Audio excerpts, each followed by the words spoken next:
Salut mes chers amis, j'espère que vous allez tous bien, que vous êtes en pleine forme. Dans ce second podcast spécifique aux lecteurs d'écran chinois JCU, nous allons présenter le menu des actions.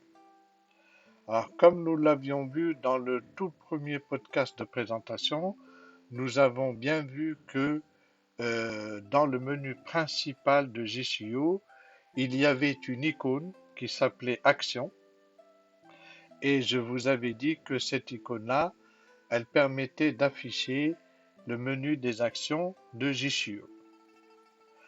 Eh bien, comme je vous l'avais dit aussi, sachez que ce menu des actions, nous pouvons l'exécuter par un geste à part entière. Donc, nous allons le faire ensemble dans cet enregistrement.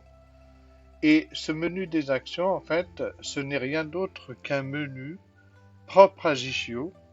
Donc, dedans, nous avons des commandes qui sont vraiment spécifiques à JCO, qui permettent d'interagir avec les éléments courants. Donc, sans plus tarder, nous allons passer à l'action. Je vous ai préparé un environnement pour justement traiter ce menu des actions. Cet environnement, il est dans l'application Signal. Donc, comme l'application est ouverte actuellement, je vais en profiter pour vous montrer comment accéder aux applications récentes depuis l'appareil, donc avec un geste spécifique à JCU aussi. Donc tout d'abord, je déverrouille mon appareil. 8h07. Comme vous devez certainement le savoir, sur tout appareil Android, il existe dans la partie inférieure de chaque écran une barre comportant certains éléments, en l'occurrence le bouton Accueil pour revenir à l'écran d'accueil, le bouton Retour pour sortir de n'importe quelle fenêtre ou application ouverte, et le bouton Applications récentes qui permet d'accéder aux applications récentes. Donc cette partie inférieure, en fait, cette barre, on y accède directement en posant un doigt dans le coin inférieur droit de l'appareil. Donc si je pose mon doigt dans le coin inférieur droit de l'appareil, c'est ce que nous allons faire ensemble. Accessibilité bouton. Voilà, je suis dans la barre où je vais pouvoir accéder à ces éléments. Je balaye de la gauche vers la droite une seule fois. Accueil bouton. J'entends Accueil bouton, donc c'est le bouton qui va me permettre, lorsque je clique dessus, d'accéder à mon écran d'accueil. Je reviens maintenant de la droite vers la gauche. Accessibilité bouton. Accessibilité bouton. Je continue. Retour bouton. Retour bouton, c'est le bouton qui me permet de sortir de la fenêtre ou de l'application actuellement ouverte. Je continue à balayer de la droite vers la gauche. Application récente bouton. Application récente, c'est le bouton dont nous parlions qui permet d'accéder aux applications récentes, donc aux applications actuellement ouvertes, ainsi que dans le cas où on les aurait refermées, ça nous affiche en fait les applications qui ont été ouvertes il n'y a pas longtemps. Donc si par exemple on a tout fermé les fenêtres, cet élément nous permet aussi de retrouver rapidement les applications que l'on a récemment ouvertes. Toutefois, il existe aussi un geste spécifique à JCU qui permet d'accéder directement aux applications récentes, donc sans passer par cette barre.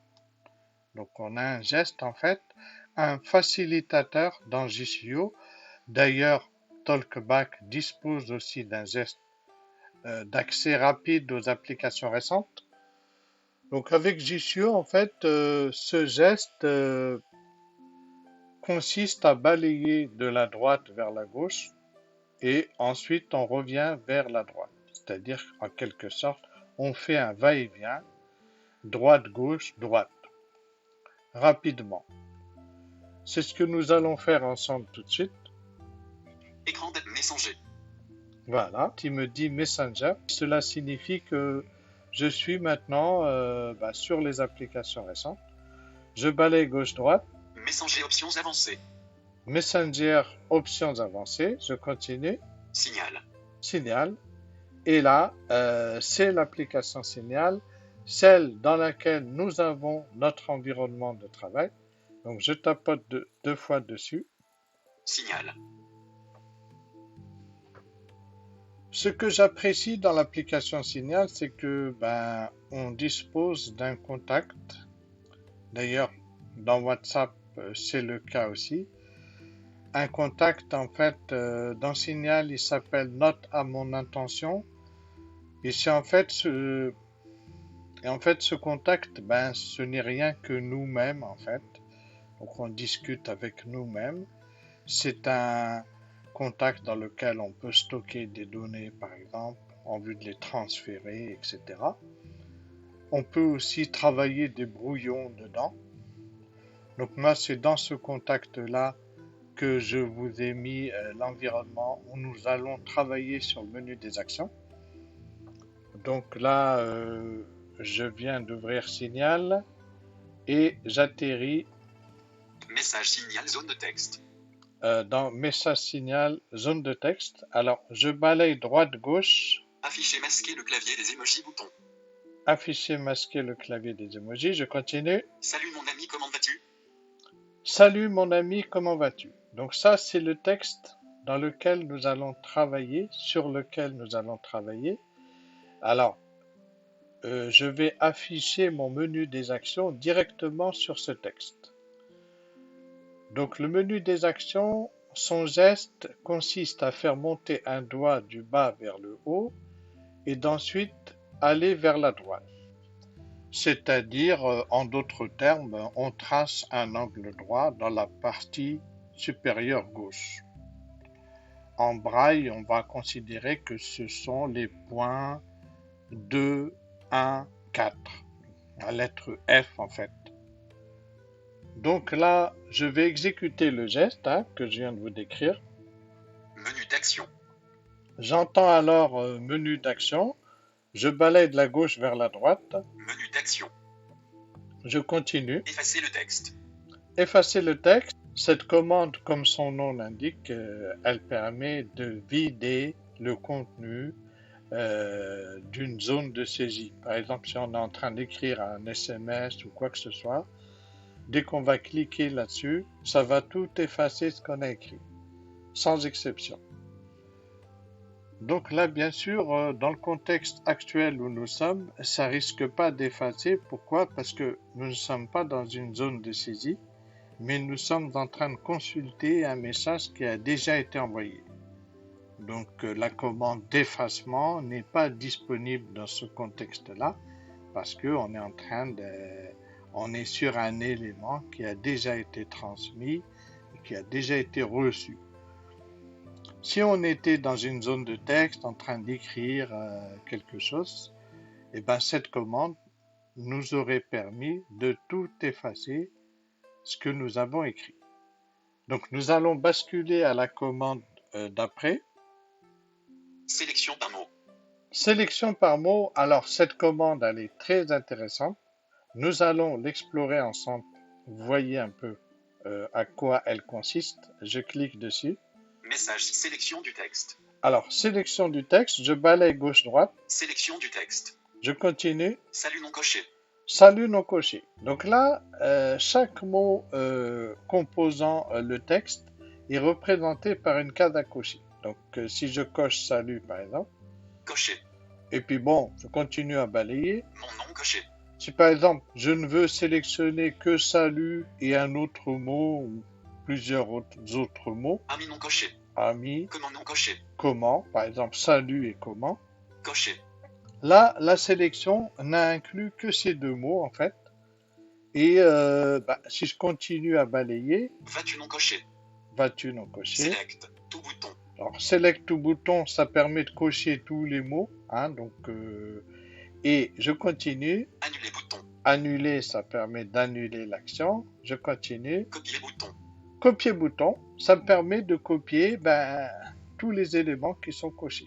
C'est-à-dire que si j'aurais voulu ben, ne copier qu'un seul mot ou deux mots, ben, il aurait juste fallu les cocher.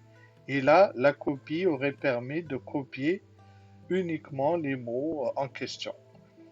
Si bien sûr je choisis tout sélectionner, eh bien ça va copier tous les éléments, en fait, tout le texte actuel, quoi. Donc là, je vais faire annuler pour sortir de là. Annuler bouton. Après avoir annulé l'action, après avoir cliqué sur annuler, ben, je me retrouve sur mon texte. Et donc, si je veux revoir les éléments du menu d'action, il faut que je réaffiche le menu. Donc, je retrace mon ongle droit donc, en montant du bas vers le haut, puis en me dirigeant vers la droite. Menu d'action. Je balaye de la gauche vers la droite. Effacer le texte. Nous avons déjà décrit cet élément, je continue. Sélection par mot.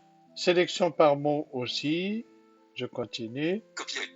Copier. Alors copier, en fait, ça permet de copier l'intégralité du texte. Donc là, si je clique là-dessus, ben, salut mon ami, comment vas-tu sera copié dans le presse-papier. Ça équivaut à aller dans le choix précédent et à cocher tous les éléments et à valider sur le bouton copier. Je continue. Ajouter au texte précédent. Ajouter au texte précédent, ça permet de cumuler des éléments dans le presse-papier. Donc, par exemple, si je veux que il y ait plusieurs textes, j'ai un autre texte qui est situé ailleurs et je veux en fait l'ajouter au texte d'avant, et ben je peux faire cela en cliquant sur ce choix ajouter au texte précédent. Donc, je continue. Coller. Coller, ben là, comme son nom l'indique, il permet de coller dans une zone de saisie ce qui a précédemment été copié. Donc, je continue. Presse-papier. Presse-papier. Ah, donc, presse-papier, ça permet de voir. Si je clique dessus, ça va me permettre de visualiser tout ce qui a été précédemment copié. Donc, si vous voulez, on va revenir en arrière, on va copier le texte et on va revenir dans le presse-papier pour voir ce qu'il y a dedans. Alors, je balaye droite-gauche pour revenir à copier. Coller. Ajouter au texte pré-copié. Donc là, je clique dessus pour copier mon message. Texte copié. Vous voyez?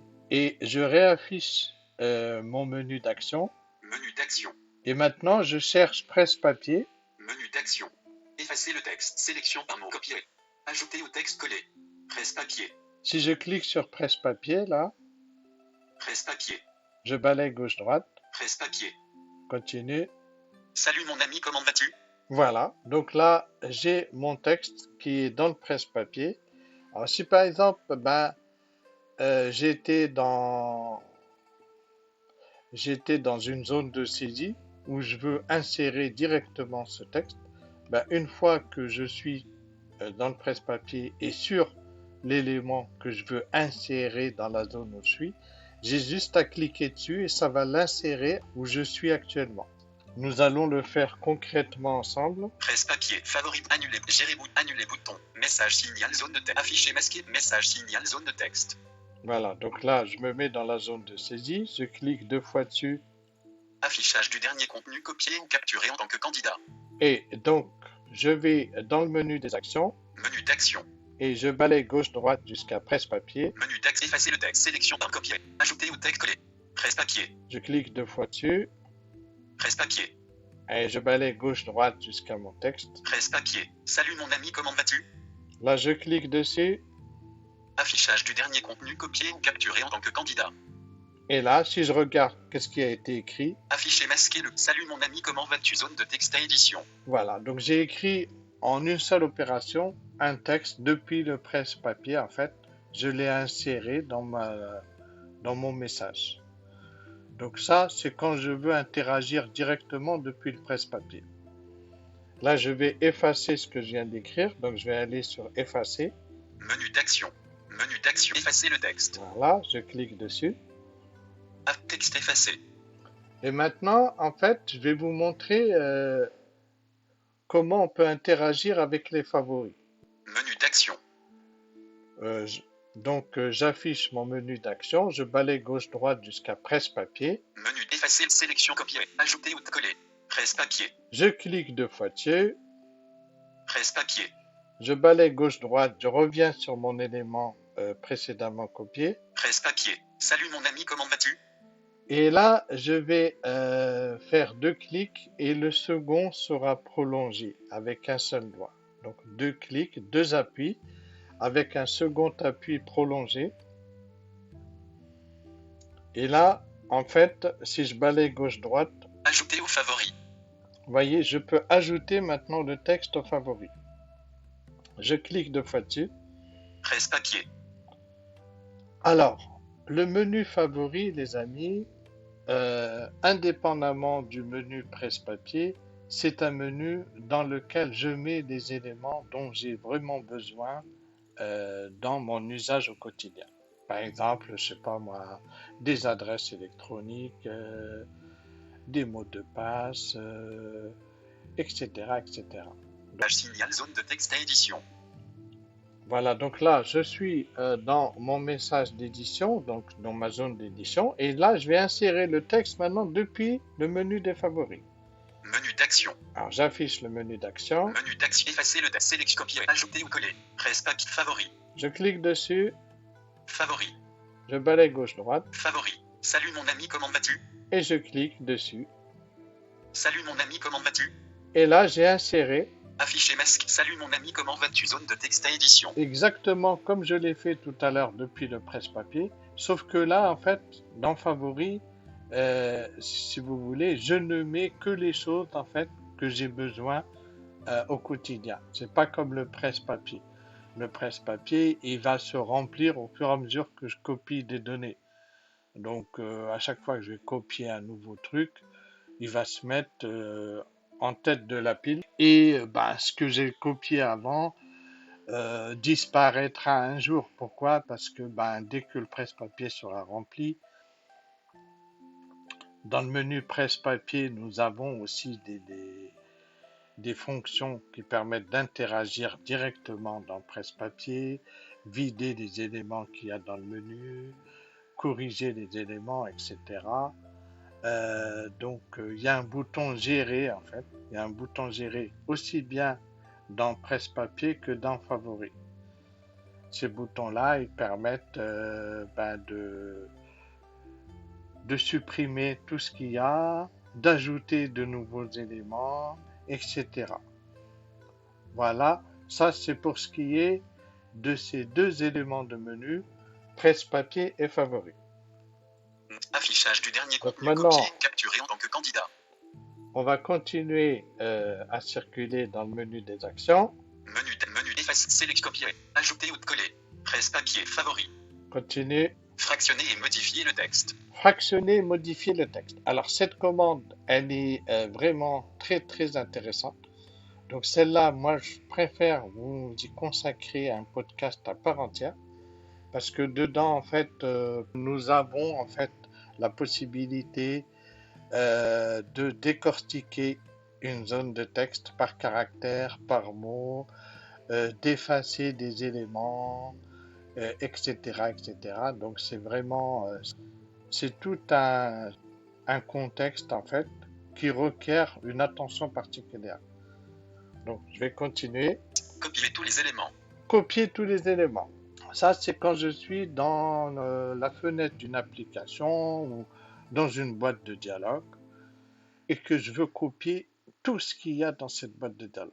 Par exemple, j'ai un copain qui connaît bien Jisoo et qui connaît bien Android, et puis j'ai une fenêtre qui s'est affichée avec plein de textes.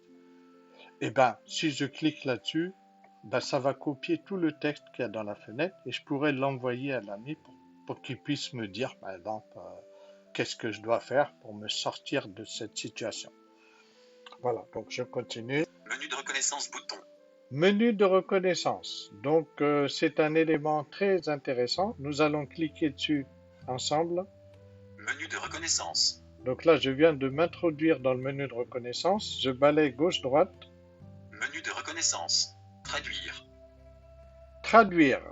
Cette fonction traduire me permet de traduire le texte situé sous le curseur de JCO ou même le libellé du bouton, l'étiquette du bouton sur lequel je suis. Par exemple, si en balayant horizontalement, je constate qu'il y a un texte qui est écrit en une langue étrangère que j'arrive pas à comprendre, eh bien, j'ai juste à cliquer sur cette fonction et j'aurai une traduction directement en français.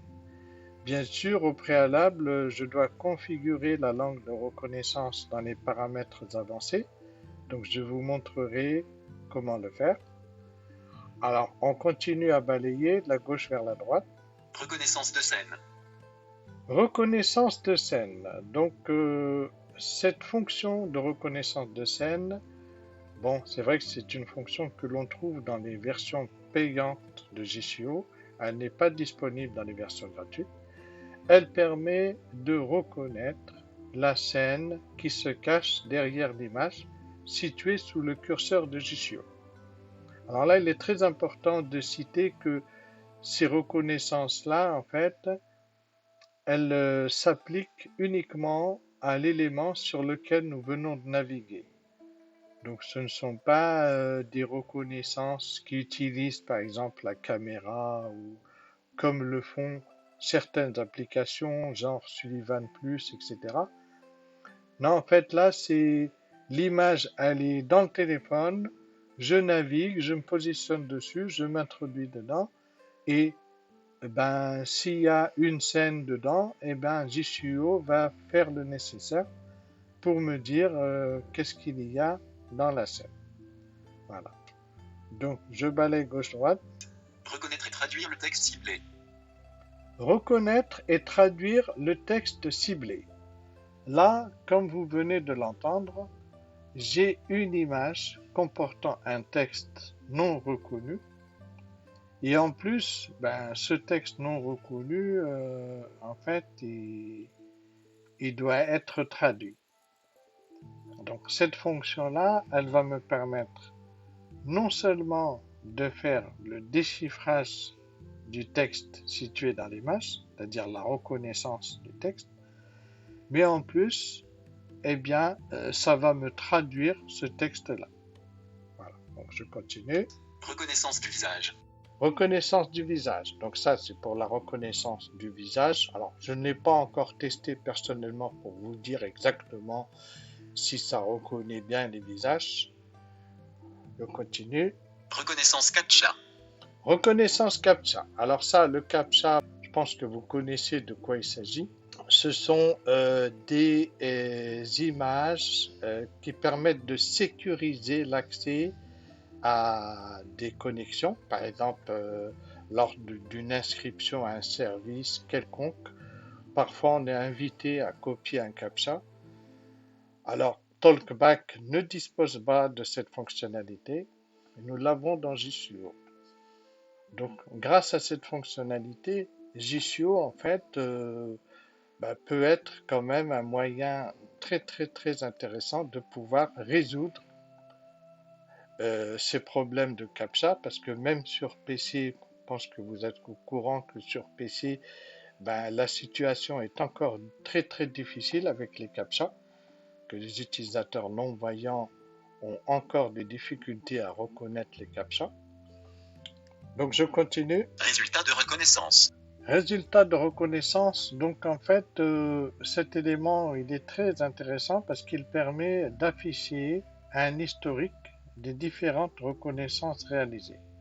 Alors les reconnaissances, ça peut être des traductions, des reconnaissances de scènes, des reconnaissances de texte, etc. Donc JCO va m'afficher en fait une zone dans laquelle je vais pouvoir balayer horizontalement et consulter en fait l'historique de tout ce qui a été traduit et reconnu depuis le menu de reconnaissance. Je continue à balayer vers la droite. Annuler bouton. Annuler bouton, ça permet d'annuler. Donc je vais cliquer dessus. Affichage du clavier français, France, AZERTY. Et je vais réafficher le menu d'action. Je vais réafficher le menu d'action pour voir qu'est-ce qu'il reste comme élément? Menu d'action. Menu d'action. Effacer le sélection, copier, ajouter ou coller. Presse pas de favori. Fractionner et copier tous les éléments. Menu de reconnaissance bouton. Menu de reconnaissance bouton, je continue. Annuler bouton. Annuler bouton, je continue. Zone d'édition bouton. Zone d'édition bouton, donc je pense que c'est le dernier élément. Alors, cet élément me permet de retrouver la zone d'édition lorsque je suis dans une discussion donnée. Par exemple, j'ai plusieurs messages et je suis remonté en arrière pour voir un peu ce que m'a dit la personne. Et je voudrais basculer directement vers la zone d'édition pour pouvoir lui répondre. J'ai juste à cliquer sur cet élément et ça va mettre le curseur ou le focus à l'endroit où je vais pouvoir rédiger ma réponse. Donc je continue. Menu d'action. Et là, je reviens à menu d'action. Effacer le texte. Voilà, donc Sélection par mot. je reviens aux premiers éléments que nous avons déjà décrits. Bien sûr, les menus de Jisuyo sont parcourables dans les deux sens, comme je vous l'avais déjà expliqué. Donc si par exemple, je veux aller rapidement au menu de reconnaissance, dès que j'ouvre le menu des actions, au lieu de balayer gauche-droite, je peux balayer droite-gauche et ça me permet d'y accéder plus rapidement en vue de pouvoir traduire un texte par exemple ou reconnaître une image, etc. Voilà donc pour ce qui est de ce second podcast où nous avons exploré le menu des actions de Jisuyo. Je vous remercie pour votre attention et vous dis à très bientôt pour de prochains podcasts.